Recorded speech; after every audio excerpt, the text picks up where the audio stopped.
Waalaikumsalam warahmatullahi wabarakatuh. Selamat pagi Pak Sigit, selaku Kapolres Kabupaten Oku, Sulawesi Selatan. Oku Timur. Oku Timur.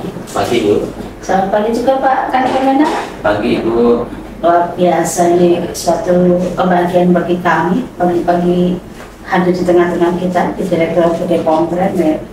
Kebetulan kami di Direktorat Pondok Pesantren pasca Undang-Undang tahun 2019 kami memang memiliki 3 fungsi pendidikan, fungsi dakwah, dan fungsi kemandirian pengabdian pada masyarakat. 3 fungsi ini luar biasa, Pak. Nah, mumpung ini kita hadir di tengah-tengah Direktorat Pendidikan, barangkali ini untuk pengabdian masyarakat, saya kira ini penting sekali. Perlunya tangan-tangan dari pemerintah daerah untuk ikut mensupport pengembangan masyarakat di Pondok Pesantren ini. Barangkali boleh izin Pak Kapolres menyampaikan visi misi dari pemerintah daerah Kabupaten Oku. Silakan. Baik, terima kasih. Assalamualaikum Bu. Juga terima kasih atas sambutannya di Direktorat Pesantren Kementerian Agama Republik Indonesia ini. Terus terang Bu, ini adalah kunjungan pertama kami di Kementerian Agama. Jadi selama ini kami ini baru ditugaskan di bagian Pesra Oku Timur. Jadi kebetulan begitu bertugas langsung ditugasi oleh dikasih tugas oleh kepala daerah bagaimana visi daerah maju lebih mulia itu. Di mana yang mulia itu kaitannya adalah dengan tingkat religiusme masyarakat, spiritual masyarakat. Itu bisa janji-janji beliau terkait mulia bisa terlaksana. Salah satunya adalah terkait dengan pembangunan umat melalui pesantren. Jadi maju lebih mulia itu, indikator maju itu adalah maju untuk ukuran kesejahteraan daerah meliputi pertumbuhan ekonomi, kemudian inflasi, Gini rasio, kemiskinan itu. Kemudian kalau untuk yang mulia itu adalah lebih kepada bagaimana yang selalu beliau gaungkan adalah hablum minallah. Hablum minallah. Jadi antara umat dengan Tuhannya, tentunya bukan hanya yang Muslim saja. Karena di Oku Timur itu ada 5 agama, 5 agama. Namun demikian tentunya Islam adalah agama mayoritas, 95% adalah Islam. Jadi kaitannya dengan kemuliaan, kami gambarkan dulu Oku Timur. Oku Timur itu secara demografi, secara kependudukan itu masyarakatnya banyak dari warga transmigran. Transmigrasi yang dulu ya, pemerintah Orde masa Presiden Soeharto. Dari daerah Jawa Tengah, kemudian dari daerah Jawa Timur. Mereka di situ ada banyak di sektor-sektor pertanian tentunya kan. Ya, makanya Oku Timur itu terkenal dengan daerah penghasil pangan. Wah, keren ini pas dengan adanya nanti makan gizi sehat itu. Itu supply-nya dari pertaniannya. Siap.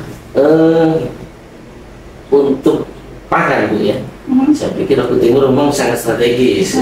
Dia bisa mensuplai provinsi lain, bahkan kami produksinya sudah sampai 1 juta ton dalam 1 tahun. Nah, itu kembali lagi ke yang tadi terkait dengan sumber daya manusianya, SDM-nya itu tuh transmigran yang dari Jawa itu rata-rata mereka itu mengirimkan anak-anaknya untuk belajar lagi ke daerah asalnya, terutama ke pesantren-pesantren.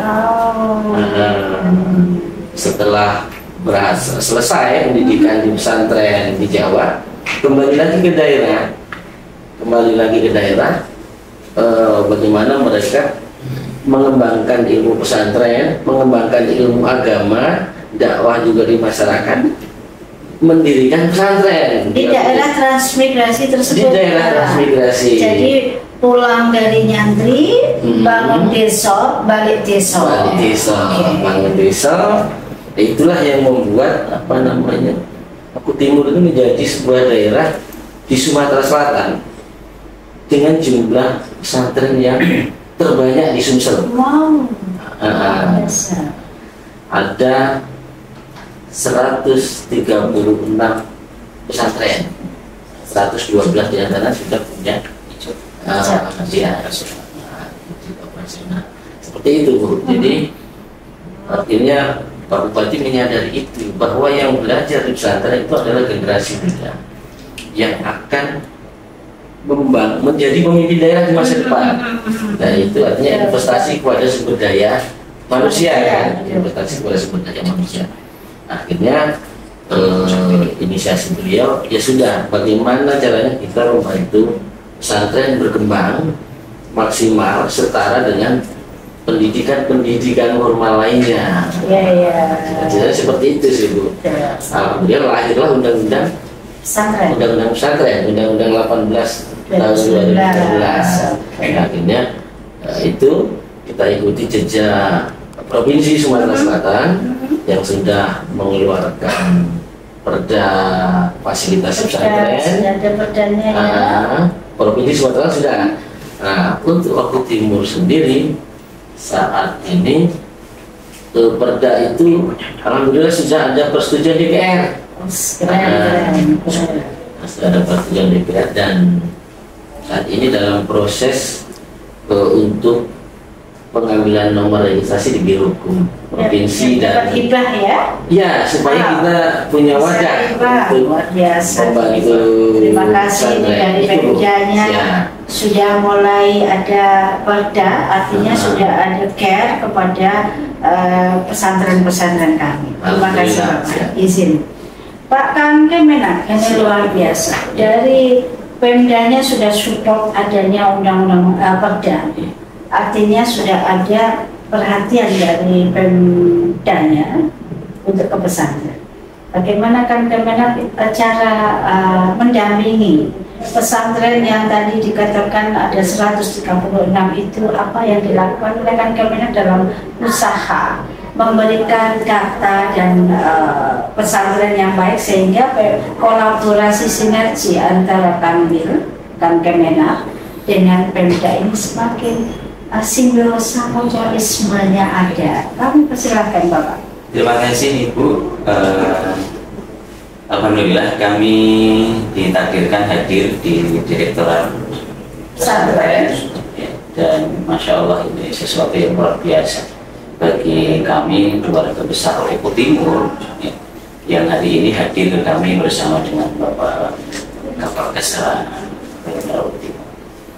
Alhamdulillah kami selama ini juga sudah bersinergi seiring dengan misi Bapak Bupati Oku Timur maju lebih mulia. Dan alhamdulillah itu sudah beliau terapkan tingkat kemuliaannya itu di beberapa aspek keagamaan.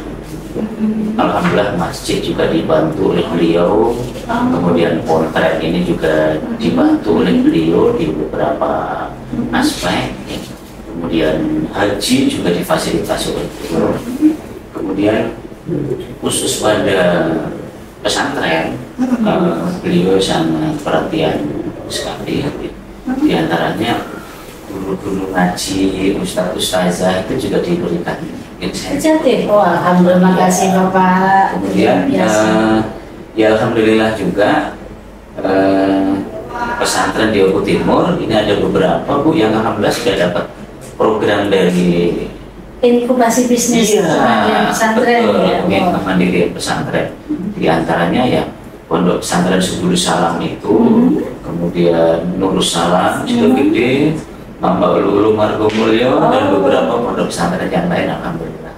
Maka ya kami hadir bersama Pak Kabak Kesra ini menindaklanjuti perda yang insya Allah ini nanti akan menjadi payung hukum di Kabupaten Lombok Timur, dan kami terus bersinergi dengan Pemda, ya, di antaranya data-data pondok pesantren disampaikan, kemudian juga mendorong pondok-pondok pesantren yang belum punya izin operasional itu juga kita dorong supaya ya umat maju, salah satunya melalui pondok pesantren.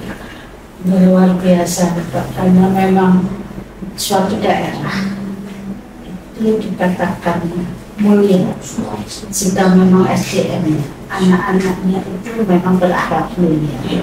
Ini suatu PR besar, tetapi juga harus disupport bahwa anak-anak santri ini nanti pendidikannya juga dapat perhatian dari pemerintah daerahnya, sehingga syukur-syukur nanti dibina UMKM-nya. Mereka sudah lama bertransmigrasi ya. Tetapi mungkin secara ekonomi dikuatkan tadi sebagai penghasil beras yang surplus. Nanti ada nggak tindakan dari Pemdanya bagaimana pondok-pondok ini juga market dari hasil produk dari pondok tersebut? Kira-kira Pemda akan memberikan support di sebelah mananya ini? Baik, terima kasih. Terkait dengan intervensi pemerintah daerah pada pondok pesantren, kita sudah melaksanakan salah satu program pemerintah daerah. Ini lebih kepada ketahanan pangannya.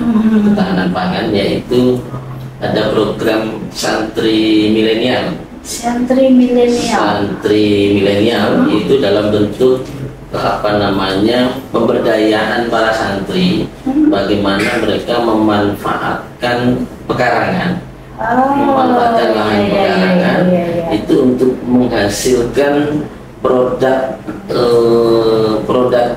yang bisa dikonsumsi untuk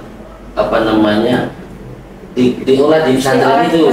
Jadi organik sendiri. Ya, seperti itu. Jadi ada kita dalam bentuk pemberian bantuan bibit-bibit tanaman sayuran, kemudian ada juga pendampingannya oleh para penyuluh pertanian.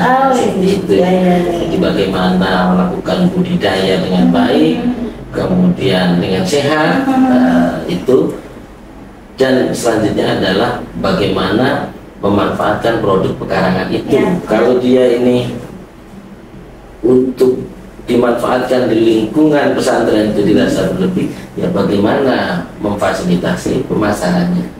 Seperti itu sih. Itu yang sudah berjalan, dan ini harapannya dengan adanya perda fasilitasi pesantren itu, pemerintah daerah itu bisa intervensi lebih luas lagi.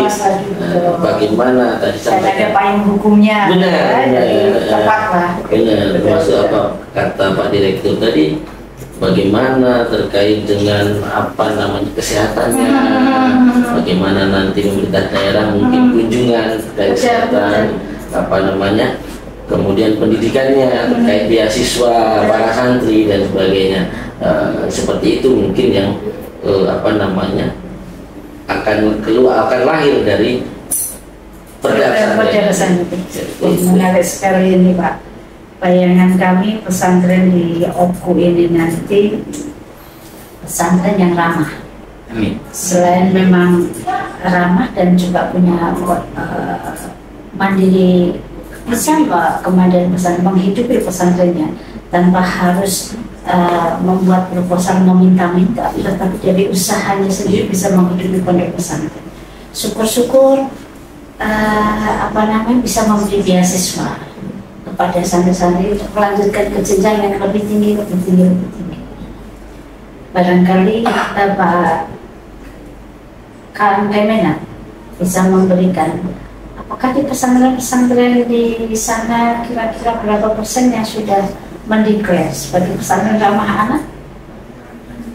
Iya, alhamdulillah kami juga kerjasama dengan Dinas Perlindungan Anak dan Perempuan. Ya, dan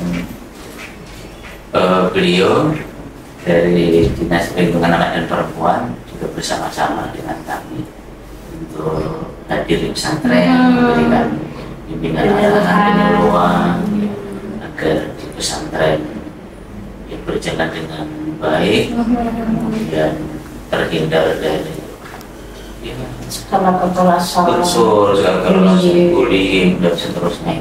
Alhamdulillah ini sudah lakukan training test. Sekali lagi kolaborasi dan koordinasi dengan beberapa pondok pesantren. Sekarang ada lumayan banyak yang beliau penuhi. Berapa yang sudah memiliki pokestren, Pak? Poliklinik kesehatan di pesantren ada? Sudah ada, namun ya masih dalam jumlah yang relatif belum banyak. Iya, betul. Persentase dari 136 pondok itu ya kisaran 10 Bu yang baru punya itu ya. Syukur-syukur mudah-mudahan nanti akan berkembang lagi. Amin, amin. Dan Pak Kabak bisa menjejaringkan dengan puskes-puskes setempat supaya minimal kalau yang sudah punya bisa poskesnya nanti dibuka untuk umum di situ. Jadi kan seperti puskesmas umum pada umumnya. Kalau yang belum, barangkali dijejaringkan dengan puskesmas untuk ya sebulan sekali periksa kesehatan gratis ke santri sehingga santri insya Allah akan sehat. Preventif mereka akan terdeteksi kesehatan anak-anak. Ini mohon izin PR-nya Pak Kabak menjejaringkan dengan kesehatan. Saya pikir memang itu suatu langkah strategis yang harus diambil oleh pemerintah daerah. Bagaimana menjejaringkan dan yang disebutkan adalah kesehatan, dan sepertinya tidak terbatas hanya di kesehatan saja. Kalau kesehatan kan kita ada puskesmas sudah ada banyak dari 20 kecamatan itu. Kita sudah ada 24 puskesmas, puskesdes sudah merata di setiap desa, dan itu tinggal koordinasi aja, membangun komunikasi dengan dinas kesehatan pun juga ke OPD dan OPD yang lain. Tidak menutup kemungkinan tadi ada dinas pemberdayaan perempuan dan perlindungan anak, bagaimana bullying terhadap anak itu kekerasan tidak terjadi, kemudian ada unsur lain dinas pendidikan, kemudian OPD yang ada di sana termasuk dinas PU pendidikan. Karena kalau kita ini kan di undang-undang pesantren kan tidak bahkan disitulah KPU bisa memberikan kontribusinya, asrama dan sebagainya kan seperti itu, akses jalan termasuk juga air bersih. Itu yang nomor satu itu yang coba kita akan persiapkan dari dalam rangka pembangunan umat melalui santri. Wah, ini luar biasa. Kami merasa senang sekali nih. Kalau Pemdanya saja sudah care, kalau ada Perda itu sudah menunjukkan care kepada pesantren di kami. Ini luar biasa. Tinggal nanti bahkan gimana supaya ikut sekarang juga mendorong. Mohon izin karena kan pesantren itu kadang-kadang merasa milikku sendiri ya. Nah, ini tugasnya Pak Kemenak ini, meyakinkan para pengasuh. Ya, karena ada pendidikan di situ, ada dakwah di situ, ada pengabdian masyarakat di situ. Terbukalah dengan OPD tadi yang sudah disiapkan. Ini memang harus menyambungkan. Ini kadang-kadang ada bisa-bisa salah tafsir ya dari pihak pesantren. Karena kan kadang-kadang datangin itu mau ngurus apa, Saya kira ini keren, chemistry yang bagus antara dari Pemda dengan Kemenag yang memang secara birokrasi adalah menaungi pondok pesantren, lembaga pendidikan keagamaan juga. Tadi bukan hanya di pesantrennya aja loh Bapak, yang pendidikan keagamaan ada PPK sama madrasah ini gimana Pak? Ya, siap semuanya kita naungi, kita bina dan kita support, termasuk sosialisasi terkait dengan ada bantuan apa, peluang bantuan apa dari pusat dan seterusnya. Di Simba mereka kita dorong tuh itu. Agak ke sana ya. Luar biasa nih. Kalau cerita Pak Resra ini tadi bahwa unggul di dalam pangan, hebat di pangan. Ada nggak dari Pemdanya itu memiliki apa ya, lumbungnya atau bulognya ya, yang nanti sekian persen itu untuk pesantren? Iya, kalau yang terkait itu sekian persen apa namanya hasil pertanian itu ke pesantren ya. Pesantren itu juga punya ini. Punya lahan sendiri, punya lumbung sendiri, ya. Jadi supportnya mungkin di bibit, pupuk, ya, bagaimana? Kemudian pendampingan juga oleh pendidik pertanian. Tidak harus berbentuk uang tunai. Betul. Iya. Itu saja sudah luar biasa. Artinya kan tentu ilmu tentang bagaimana menanam itu kalau tidak bukan ahlinya pertanian tentu tidak bisa. Dan yang tidak digerakkan oleh Pemda tentu juga tidak akan berani pesantren tiba-tiba aku nanamnya gimana ya. Tapi kalau ada support ini luar biasa. Ada ini juga Bu, apa kemarin sempat digaungkan santri tani. Oh santri tani, ya. Benar sekali. Keren itu. Jadi gimana itu konsepnya Pak? Sama kita ada apa namanya bantuan saprotan, sarana produksi pertanian, bibit, pupuk dan saprodinya ya, terutama. Kemudian pendampingan juga oleh penyuluh kan, ya. Bagaimana penyuluh? Jadi dari anak-anak santri kami dididik pelatihan begitu? Iya. Oh, berapa lama? Selama satu periode, biasanya kan satu periode tanam, didampingi kan. Dan itu selama tahapan budidaya itulah, satu periode budidaya dan berlanjut seperti itu. Kemungkinan ada bantuan, tadi kan pesantren ini, tentunya banyak juga alat-alat yang belum dimiliki dalam pertanian. Adakah bantuan peralatannya? Kalau untuk bantuan peralatan arsintan ya, alat-alat mesin pertanian itu masih selama saya masih kejar ini Pak, saprotan, asintan, apa tadi ya? Saprodi, saprodi, asintan tadi. Alat mesin pertanian. Masya Allah. Itu masih sasarannya adalah para kelompok tani, belum ke arah pondok. Tapi jika pondok ingin menjadi penerima manfaat, bisa ke hubungi aja kelompok tani. Syaratnya bagaimana? Syarat-syarat? Artinya gini, pesantren mau ikut terlibat di sana? Gini, terkait itu pesantren tinggal aja hubungi kelompok tani kan. Setiap desa itu kan ada kelompok tani. Kalau bantuan arsintan itu kan sasarannya adalah kelompok tani. Mungkin kalau alat itu mau dimanfaatkan untuk lahan pesantren, dalam artian mungkin pinjam, ya bisa dimanfaatkan seperti itu. Gitu sih. Kalau bantuan langsung ke pesantren berarsintan itu kayaknya baru 1-2. Tapi kalau kelaparan tidak ada di pesantren ya Pak ya? Karena kan tadi produk pertaniannya cukup tinggi. Iya. Jadi tidak ada santri lapar ya? Masya Allah ada. Lucu juga ya. Keren ya. Lumbung pangan kalau santrinya lapar. Ada santri lapar. Saya tambahkan sedikit yang disampaikan oleh beliau. Di samping tadi ada pertanian seterusnya. Kebetulan Pak Bupati juga mensupport pada aspek peternakan dan perikanan untuk pesantren. Bibit, patin, kemudian juga pernah memberikan bantuan dalam bentuk kambing, peternakan kambing. Dan kebetulan di Oper Timur ini juga ternak patin atau penghasil ikan patin itu cukup melimpah. Ya, karena kan di sana terkenal pindang patinnya ya. Iya.